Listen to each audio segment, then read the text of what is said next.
Hello, my name is Gregory Liss. I'm the development manager for Toad DevOps Toolkit, and today we're going to do a demonstration on how to get Toad DevOps Toolkit operating under Jenkins. Now, the first piece of information you need to understand is that Toad DevOps Toolkit is a Windows automation server, or COM.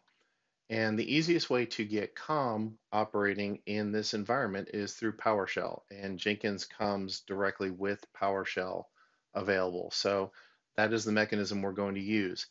Now, when you open up your Jenkins, you want to create a new project, and we'll call it TDT, and it'll be a freestyle project.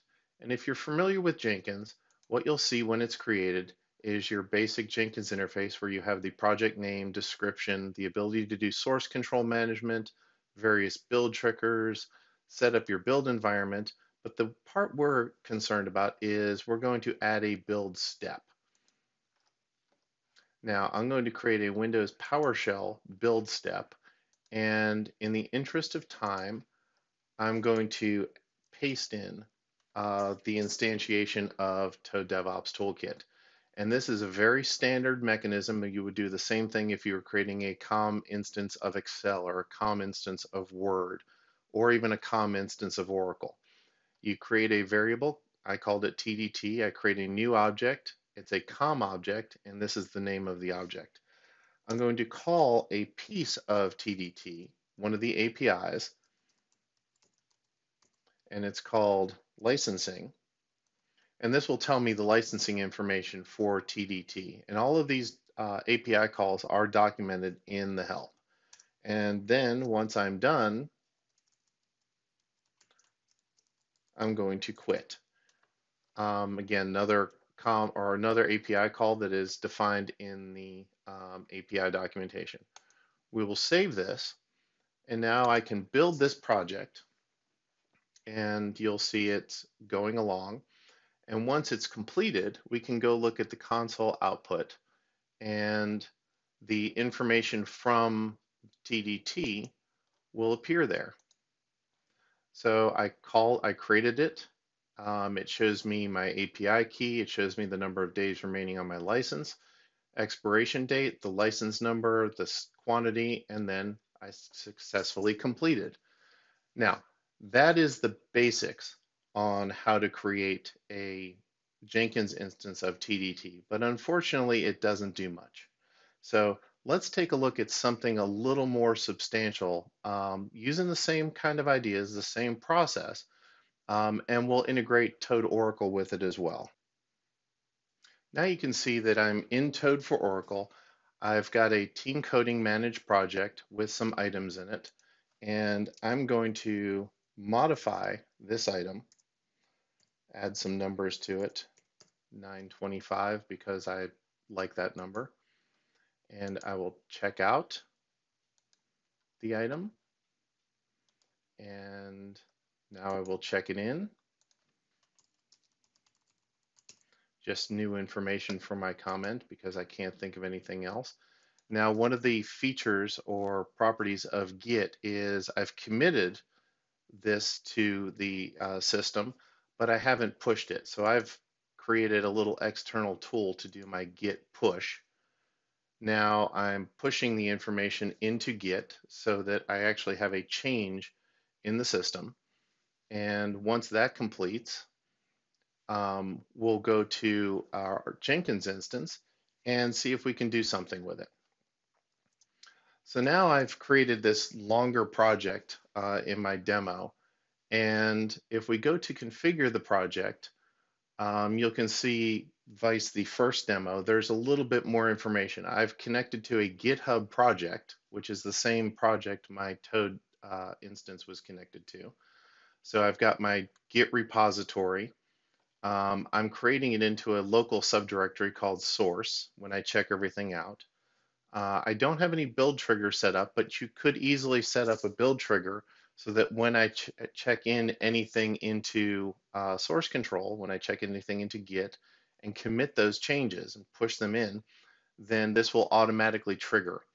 I'm cleaning up my workspace before everything starts.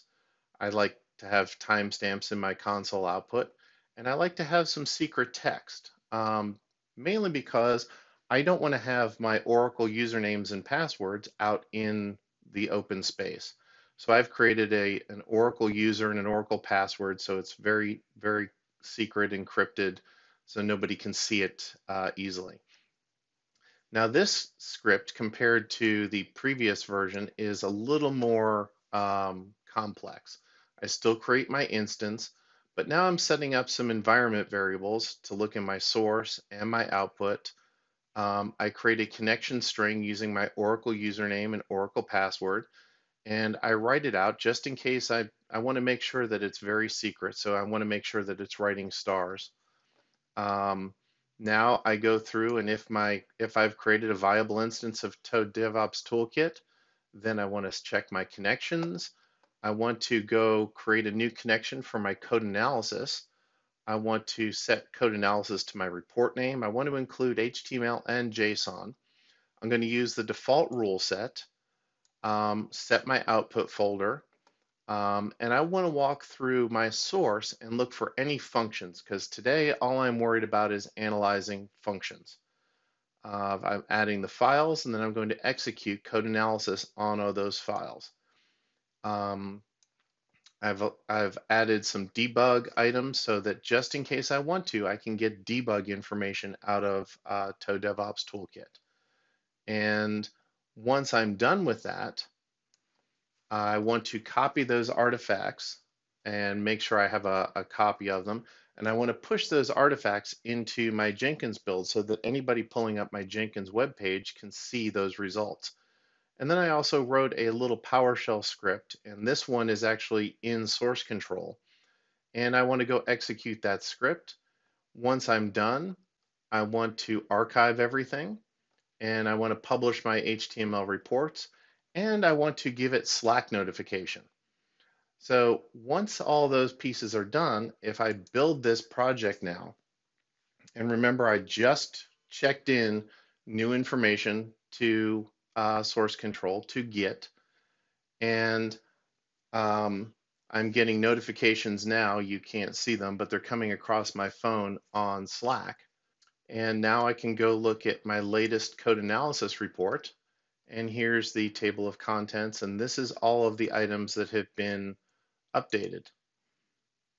If we go look at my project itself, I can look at my difference report, and you can see there's a difference. This is the current version. I added plus 925 to the source. Here's my HTML report. Here's my JSON report. And all of this has been completed. What it did was it checked out everything from source control, analyzed all my files, and saved all of my output. This can be put into a much larger process where you're analyzing your source code and stopping the build if it doesn't meet certain metrics.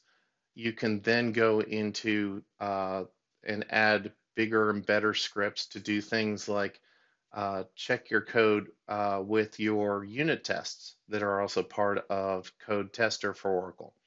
Then you could create scripts to check your database against your new database. You can check your table schemas. You can then check your table data. So this can all be put into a much larger context, but this is the basic idea that Toad DevOps Toolkit operates using PowerShell. If you can create it in PowerShell, you just then can run it in Jenkins. And it's that simple.